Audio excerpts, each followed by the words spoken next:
everyone, today I'm excited to show you how I painted this adorable dog on mini canvas using acrylics. I will walk you through the entire process in just a few steps. I begin with a light sketch to outline the dog's features, then I lay down the base colors focusing on a broad strokes to cover the canvas.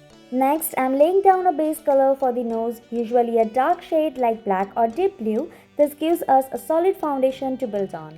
Now I use a lighter shade to add texture and define the shape of the nose.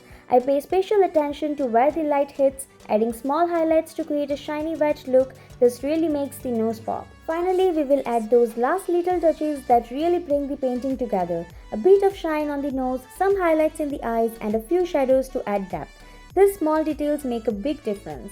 Now it's almost done, just giving touch up and nice background. If you like this video, be sure to give it a thumbs up and subscribe for more art tutorials and creative projects. Thanks for watching. I will see you in the next one.